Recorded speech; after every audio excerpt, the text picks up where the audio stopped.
Shiites, the Ahmadiyya, the Sunni Muslim. We go to the Israelites. Right. We got FOPE. We got Lions of Israel. We got IUCU or the Purple and Gold Brothers, you know, with due respect. And we got ISUPK. We definitely got GMS, right? So with all these different factions, right? And we have to be vulnerable and susceptible to the subjective disposition of the man that presents us the information. How can we be sure? When I talk to a brother from, let's say, ISUPK, how can I be sure that out of all, and I didn't mention, obviously, the thousands that exist on the planet, how can I rest assured that when I talk to Brother Tazariak, that you got the word of God? Because obviously there's something that creates that line of demarcation. There's something that's creating this distinction amongst you guys, and it is doctrinal indifference. So I don't want to mess around and make subscriptions to what you're talking about and land my ass in hell because, you know what, I got it wrong. Out of the 1 in 200,000 religions, shit, I thought I picked the right one. Everyone thinks they picked the right one. So how can I as a person digest what you're saying and say, you know what, clearly this is of the Most High without me having perused through the other hundreds of thousands of religions that's available? How can you rest assured you where you need to be if you haven't even heard the perspectives of all these other people? Well, before I'll do the Israelite part last, right? As you mentioned, the Nation of Islam and the gods on earth and stuff like that.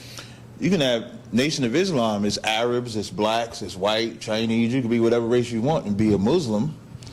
The first thing I said to you is that that book was given to us with a set of rules, a set of code of ethics, where we're not supposed to mix with these different people. Economically, you can do whatever you want. So economically, I have a business. Like I have a business, an oil and body butter business. So with that business, I'm going to buy merchandise from an Arab maybe, from a white guy maybe, because that's economic. But my spirituals, no, it wasn't Medina, nigga. Nah, yo, when you said that shit, all right, you thought I went to Medina's, man. We've been to Medina's, fell off. So when you take something like that, that's fine. Yes. But when it comes to our way of life, our culture, what we're supposed to do, only the Israelites are following that narrative. So the Nation of Islam are Christians. Now, when we use that term Christian, it's like the God love everybody. Everybody can come under one umbrella. So 5%ers, they Christian. All of them is Christians for us because of that reasoning. The Israelites, you believe that the Israelite thing is doctrinal, right? The real truth of the matter is ego and pride. At the end of the day, when you think about GMS, you name Lions of Israel, IUIC, at one time, all of them was together under ISUPK and One West. Well, ISUPK, One West. At one time, they was all together. And because, say, 1, 2, 3, 4, 5, the 7 of us is in this room, we establish whatever organization we in. Sanetta's the leader. Yeah, so Sanetta's the leader, you second, I'm third, these brothers 4th, 5th, 6th, and 7, right? And as we rise in power, I say, man, I don't want this brother over me. You know, what he's doing is wrong. Sanetta might say, nah, like he getting too much shine. I got to do something to shut him down. And so now egos create the doctrinal differences. And so that's what caused the splits back then. That's also why you don't see no split today. Like if this is the word of God, right? Why is that same word not giving them the conviction to stay instead of leave? In the Bible, it has a parable, right? It's called the parable of the sower, right? And it's talking about he sowed seed on the ground. And some fell on good ground, some fell on stony ground, etc. So when that seed fell, and when you get the breakdown of it, it says the cares of the world was more important than serving the Most High. That's the stony ground. Another ground they might fall on, and they could bear it for a little bit, but then it's just a little too hard to be separate, a little too hard. And then you got some that fall on the good ground, where they're able to sustain and obey and listen to the Most High. That's why they don't stay. Because everybody, like we're all men, so this ain't magic where you decide to serve the Most High. You know, in the Christian church, they put their hand over your head. Do you believe in Jesus? What's up? Yeah, that's not live though. That's just recording for me. It's not live at all. So now you'll have someone come in and then they'll just serve the Most High and just do it.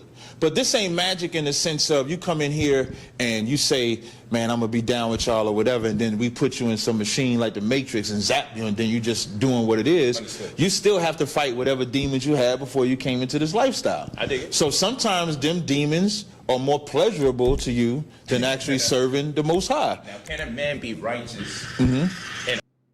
My dad used to come home drunk every day and hit me. My mom had passed away from giving birth to me, and my dad hated me for it. By the time I was 16, I ran away from home and had to work 3 different jobs to pay rent and feed myself. Life was tough, but it was better than being beaten by my dad every day. One day I saw an old man begging on the streets for food. Although I barely had enough for myself, I decided to treat the old man to a meal. He thanked me and told me that my kindness would one day be rewarded. He also told me that he used to be a rich man until he did something really bad, and becoming a beggar today was his karma. Walking home that day, I was happy as it felt good to help someone in need. The next day, I received a mysterious package with an odd-looking bracelet in it. There was a note in the package that said, "Thank you for your kindness. Wear this for good luck." As I put on the odd-looking bracelet, a strange electrical sensation shot through my body. I couldn't explain the exact feeling of it, but I felt positive and powerful. It also looked good on me, so I decided to wear it and see what happens. Just a few days later, my boss at work saw potential in me and promoted me. Several months later, I was once again promoted for my good performance, and I'm now paid well enough to buy a house in the neighborhood for myself. It has always been my dream to travel, and I was finally able to travel around the world in business class flights and 5-star hotel suites. While touring Vietnam, I lost the odd-looking bracelet accidentally, and things began to change after that. I received a call that the company I worked for had to close down, and I was now unemployed. Just several days later, I also lost most of my money when my bank account was hacked. In just 1 week, I went from living the life of my dreams to a nightmare. All of these misfortunes sank me into a deep state of depression. I began to drink every day like my dad and just waste life away. Just as all hope seemed to be lost, one of my ex-colleagues called me and told me she's now doing better than ever. She excitedly told me that she had gotten the bracelet that I had and that things had gotten better for her ever since. At that moment, remembering about the bracelet that I lost, I began to have hope again. I thanked her for reminding me about it and told her I lost it and asked her how she got it. She recommended me to an online store, and I quickly bought several of them. While browsing online, I learned that the bracelet is based on the ancient Chinese art of Feng Shui. According to Wikipedia, Feng Shui is a pseudoscience originating from China. It claims to use energy forces to harmonize individuals with their surrounding environment. The art of Feng Shui is used to optimize abundance and prosperity of every kind: wealth, health, relationships, and career success. I learned that many famous people and companies in the world use Feng Shui too. My order arrived in several days, and I excitedly put them on. It must have been weird to behave that way, but during that time, I was desperate. Sure enough, through some unexplainable energy forces, I found opportunity in my life again. An old friend of mine from school approached me to start a business together, and our business took off in just weeks. Life was good again for me, and this time I even found a boyfriend that treated me like a princess. The bracelet that I had is the Feng Shui Black Obsidian bracelet. Each bracelet is carefully handmade and had to go through rituals that bless the bracelet with good energy. By combining the lucky Asian beast Pixiu with the natural stone Black Obsidian, it enhances the flow of positive energy greatly, especially in the area of wealth. The Pixiu element helps to attract, while the Black Obsidian is responsible for the keeping and safeguarding. I will now teach you how to wear it properly. First, you need to wear the bracelet on your dominant hand, the hand you use to write.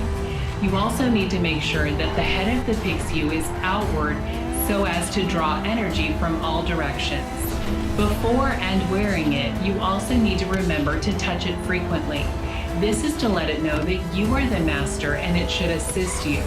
Do not allow others to touch it. If someone else does touch it, cleanse it with water. Do not wear it while bathing, as it is incompatible with the dirty things. Besides the points mentioned, all you need to do is wear it and let it do its magic. Besides me, the bracelet has been the saving grace for so many people. One shared how it stopped the illness that has been bothering her since a baby. Another finally got the job promotion that he always wanted. Another man told how he overcame depression and regained his self-confidence. I just wish that someone had told me about this sooner. I could have used it to escape my abusive home earlier and enjoy the better things in life. Just by wearing the bracelet, I correct my imbalances of energy and start to enjoy life when everything just goes my way.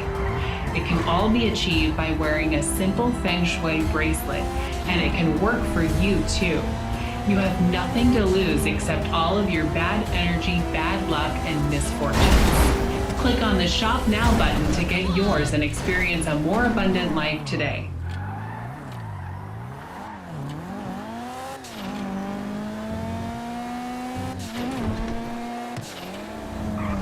Welcome to Ron Wilcox Action Star School.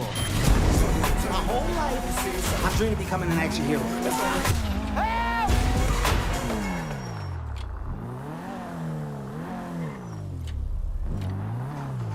Of God. Can a man be righteous and of God, void of their membership in the ISUPK? Can God embrace and accept people outside of ISUPK? Absolutely.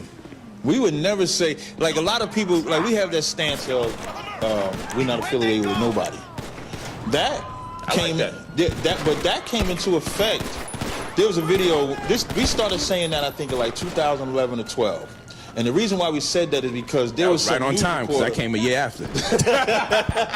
and what you came with that whole raping thing, a year or so before, there was a GMS group being filmed by some white women reporters, and the whole time, the GMS members are saying, "We gonna rape your ass." Get this scripture, reading the scripture wrong, and saying that we gonna rape. And when we said, then there was another video where while they was at the street on the street teaching, a woman came and knocked the camera down. So what we said was we have to protect ourselves because they don't see the differences. So they ain't gonna see no ISUPK, GMS, or whatever. They gonna say these is black Israelites. So how do we separate ourselves? We started saying that we are not affiliated with no Israelite group. And a lot of people look at that as separating, but it's really, if we all came out of that one body of one West, and Commander Jenny Hanna has said since 2011 to let's come back, sit down at the table and get it together. Why not at least do that? Why not? That's not a divisive tactic to say we're not affiliated. That's to have us join together because the Bible says there's one faith, one baptism, not multiple. So the fact that, oh my bad, hold on. That's not God's music, brother. Yeah, that's who shot you.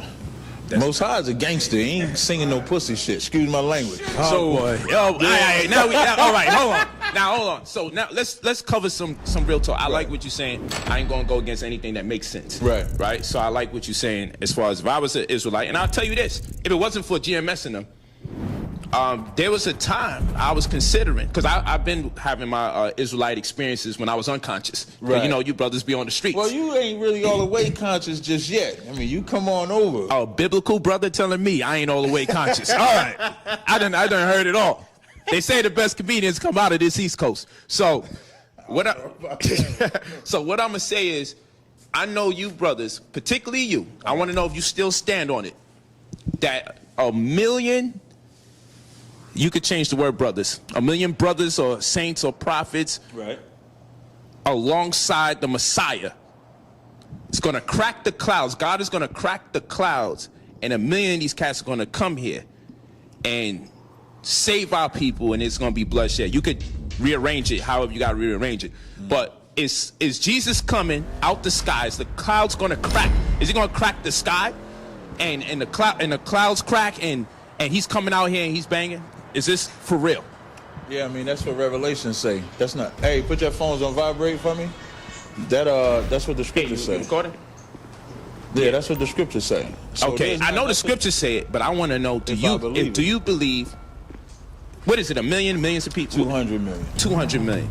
Do you really believe 200 million people are going to come out the sky in the name of God and deliver us? I believe that just as much as I believe brotherhood is the only thing that can fix black people. Now, I love the brotherhood talk. I would have never got lost. I want to stay on the 200 million niggas coming out I'm the not sky. taking away from. I'm just telling you how, just like I believe that is how I believe. Oh, okay. So now, how can a man convince you that 200 million cats is going to come out the sky when ain't nobody did nothing for us during slavery over here, transatlantic slave trade, and nothing per the trans-sub-Saharan slave trade? That's 1,100 plus years and another near 500 years. We almost been in bondage or involuntary servitude for almost 2,000 years, whether it was Arab imperialism or the colonialism by way of this white man.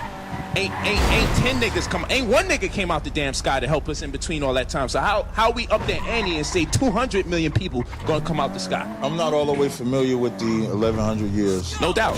Trans-sub-Saharan slave trade. So I'll just deal with no doubt slavery. So now, when it talks about the Bible, right?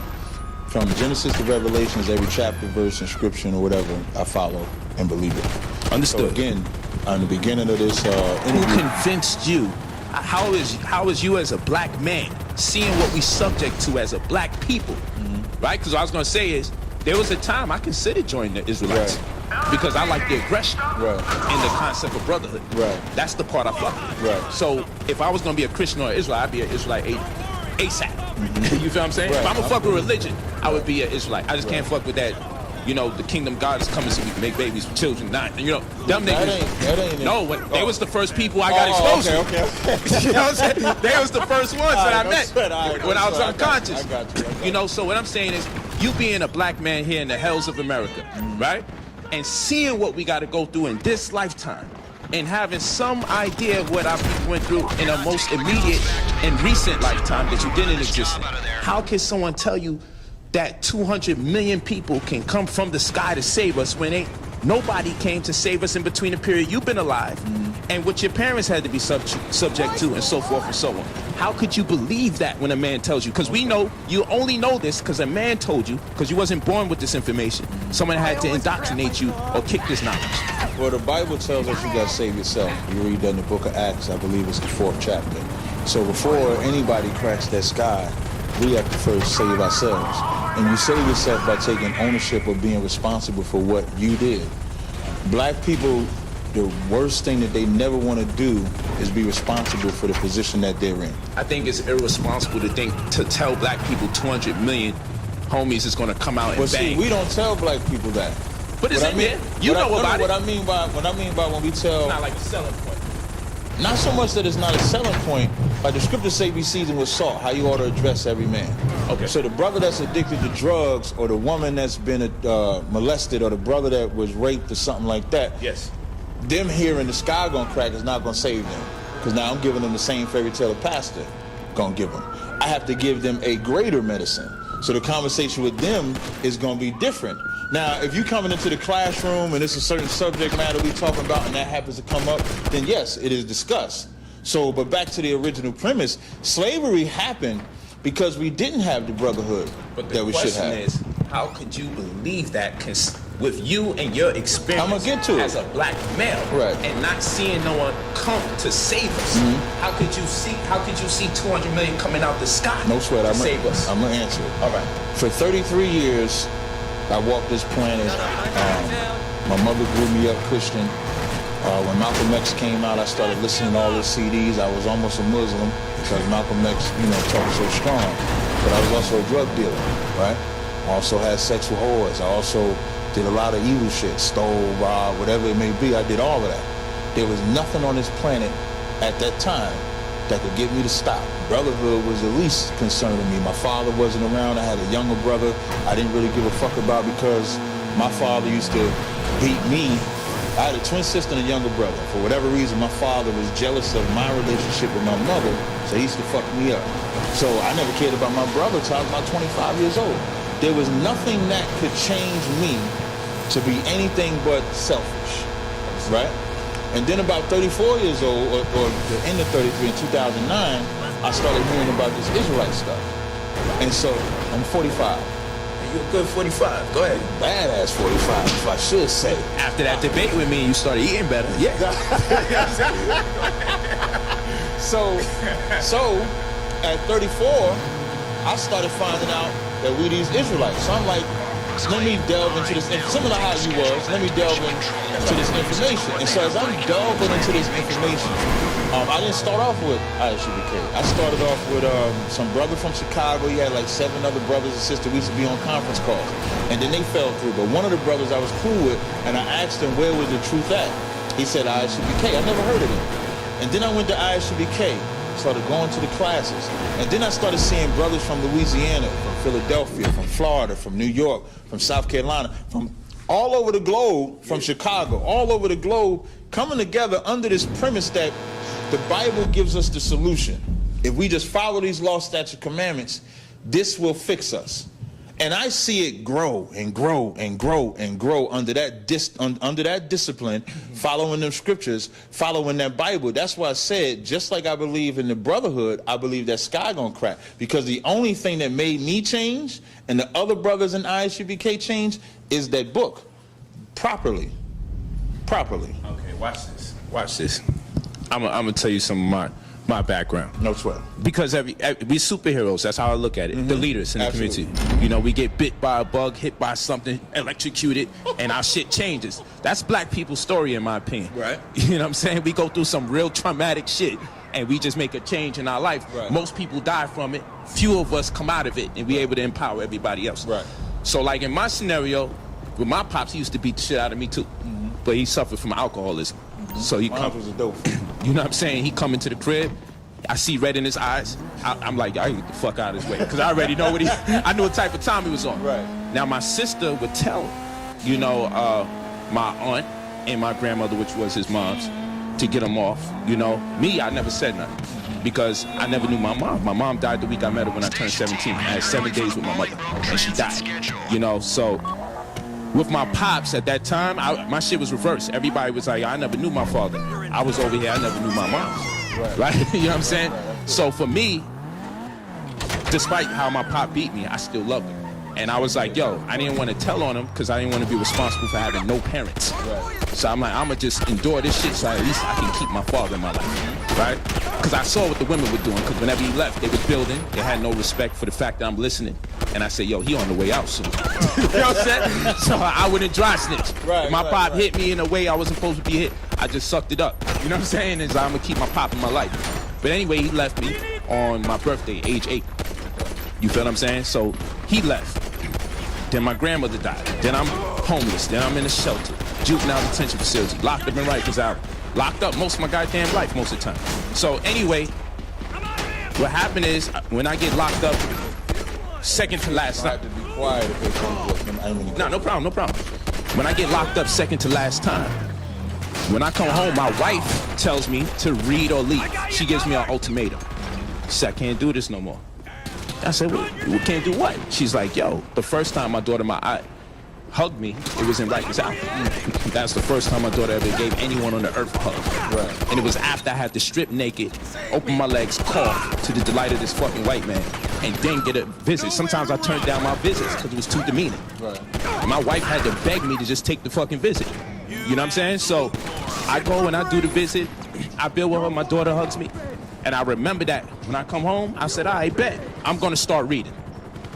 I'm going to start paying attention. What you want me to read? So while I was locked down, she was getting all sorts of books and collecting all these different books. Right. Dr. York books, John Henrik Clark, Dr. Ben, Ivan Van Sertima, you know, Francis Cress Welsing. Right. I like Francis. You know what I'm saying? She gave me a whole bunch of books. So I was reading Dr. York's The Mind book, Your Potential. Jesus Found in Egypt did something to me. I was like, because I went and spit on the floor where the church is at. I thought I was going to go to hell. Even though I was gangbanging and everything, I still had that. I was still spooked out. Yeah, probably was. So, you know, I get into the books. I read Sacred Wisdom to Hootie, Jesus Found in Egypt, Let's Set the Record Straight. But the first 2 that I read was The Mind and Your Potential. So naturally, I was like, yo, Dr. Yo, how much more books he got? I'm going to read them all. And it's like, yo, he got hundreds. So in my mind, I'm like, yo, this shit got me waking up. Mind you, my wife, she quit pardon me, my wife took on 2 jobs because the agreement was read or leave. And she said, and this is what I'm gonna do. My wife was super ghetto then. Right. So I couldn't conceive her doing anything super righteous. She was like, yo, I'm gonna work 2 jobs. I'm gonna give you one of the checks and I'm gonna keep the other check. And if you need something from that other check and it don't kill me, you got that too. But you have to stay here and read. No more drug dealing, no more gangbanging. You feel me? So I come today and then I tell you brothers, the black woman is my God. And y'all look at me and y'all go, yo, the black woman is his God. This brother is a, you know what I'm saying? You know what that sound like? You know what I'm saying? But I say all that to say, you entitled to your experience and what you leverage into your righteousness to say, yo, this is the man I am today and I credit General Yohana. I get it. You know what I'm saying? Because in my evolution, where people can't understand, I give still to this very day a great deal of credit to Dr. York. I can't say what he's done to other people, what he had. I never slept in this room. I can't deny someone who has empowered me. If you were to wake up one day and find out General Yohana did something crazy, it still wouldn't change the fact that he played an integral role in your evolution as a man. You feel what I'm saying? Now, if you still walk with him or whatever, that's a different conversation. You feel what I'm saying? But you still have to be real and be like, I ate swine, and I love pigtail. When I ate it, I ate oxtail and rice, and I loved it. I can think about it now and know it was delicious, right? I ain't gonna lie to you. You feel me? I ain't gonna talk about it too long and I relapse, right? But I had hard dough bread, jerk chicken, and all of that. I loved all of that. Right. I'm not gonna lie now that I've changed. Right. You feel what I'm saying? So ultimately, what I'm saying is, Dr. York helped with the books, because his books really had me. Francis Quest Wilson, Ivan Van Sertima. You know, these were things that helped me. Right. You know, Theophile Banga. These are people that helped me in my evolution. But ultimately, it was my wife giving me the ultimatum to read or leave, and then me seeing her as ghetto and her willingness to say, I'm gonna work 2 jobs and give you 1 check so you don't have to go outside and do nothing. All I want you is read. Because I believe you have so much potential. You could take us both out of this situation void of selling drugs. I believe that. And her belief in me made me insecure because I was wondering, what the hell does she see in me? Because I didn't even feel like I had the ability to do something great or special. So in my resolve, I say, yo, the black woman's my God, she's my Lord and Savior. Because even when I found out about my mom's, because I didn't even go to her funeral when she died. Okay. You know, I was mad at my mother when she died because I'm going my whole life looking for her. My pops leaves us on my birthday at age 8. Right. On my birthday at age 8, August 10th, my pop never came back home. I'm expecting him to come home from work. He didn't come back. You feel what I'm saying? So now, with my mom, I get to meet her. She died 7 days from the time I meet her. They was mad at me. I didn't go to the funeral or the wake. I was like, I'm mad that she left. And y'all can't understand that, but that's how I'm feeling. You feel what I'm saying? So with that whole situation, later on, my grandmother from my father's side, which is his mother, because my father never told me nothing negative about my mom's, no matter what. Right.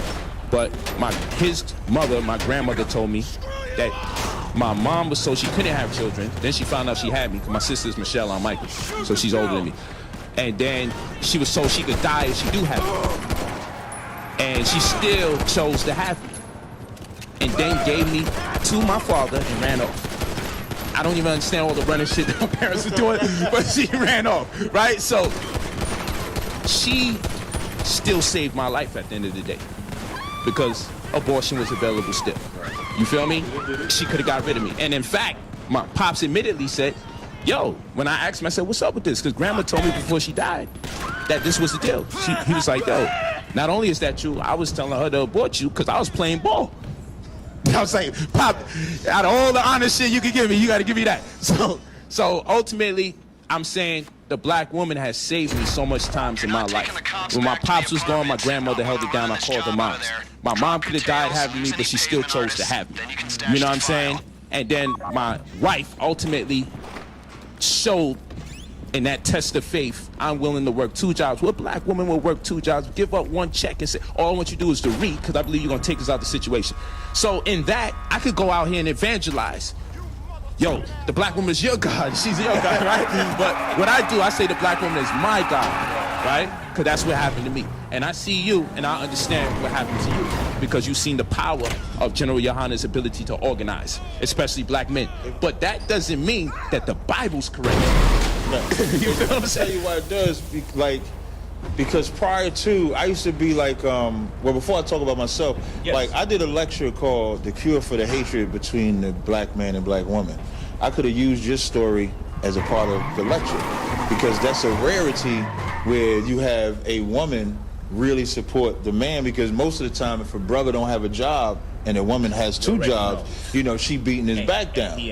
Right, and he ain't nothing, right? So whereas a woman don't realize how much of an inspiration she actually is to a man. Facts. Which is what she became for you.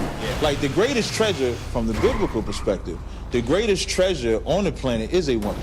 Like when you go to First Ezra, the 4th chapter, they was having a battle over what's the strongest thing on the planet. They said the king, they said wine, and then they said the woman. And then they started talking about all the things that men do for women. And with all the things that men, listen, men still sell drugs, they'll rape, rob, murder, and they bring all that wealth to the woman. That's how strong a woman is. So a woman is a great inspiration if it's used righteously. That's right. You understand? So I don't want to take away from that. But the point when I was bringing up Jenna Yohana and the belief or the school is, as I'm doing all that drug dealing and stuff like that, I would be like Sharif, especially when Malcolm X, like I did most of my hustling in the 90s. And that's when Malcolm X came. And that was like a change. And so I would be out there hustling and then preaching at the same time. Like I would sell the shit to the drug addict, and then I say, hey man, we gotta cut this shit out. Or I'll be smoking some weed and say, hey man, we gotta stop getting high. Schizo. Or we gotta stop, schizo, right word is born, like conflicted, like, you know, on both sides of the fence. So I was always searching for the thing, not for me, because by the time I was 34, I had an excellent job. Yes. Had a beautiful daughter, taking trips, traveling, but fixing or having compassion for the people mattered more than me at the time.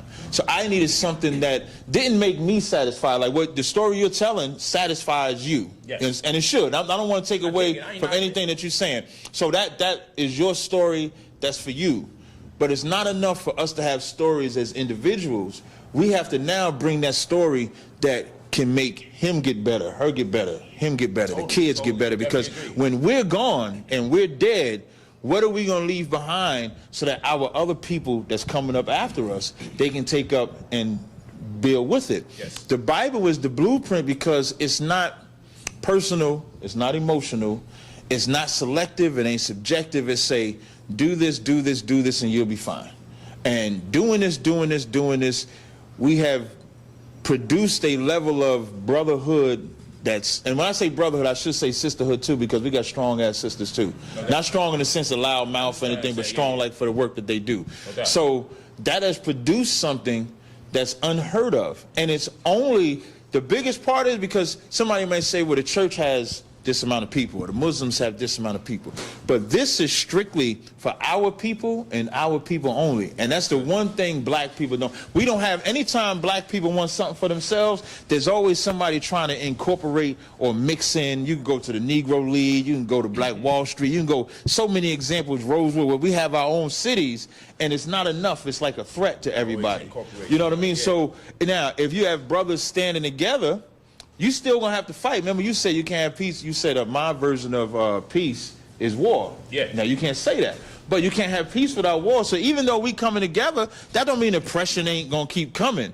But at least you have a military that can defend you. I'm using the word military blankly, but it's brother. At least you have a system that's in place that can actually protect you. Definitely. So I guess that's where the difference would be with what you're saying and what I'm saying. If my wife told me after she saved me, 200 million niggas was coming out the sky, I'd say, you believe it, baby, stop it. Nah, you knock it off. I'm gonna tell you something. You know how I know you believe it? You know how I know you believe it? Because when she told you to read them books, you didn't believe that at first. But then you did it, bro. I only right. But you did it, and then you see. I inadvertently got converted. Wait, hold on, let me finish. But you did it, and then after you did it, you saw how that shit worked, and what you say? I start looking for more books. That's true. If she had said the sky gonna crack too, well, damn. Well, she right about these books, so she might be right. I got a question, Captain.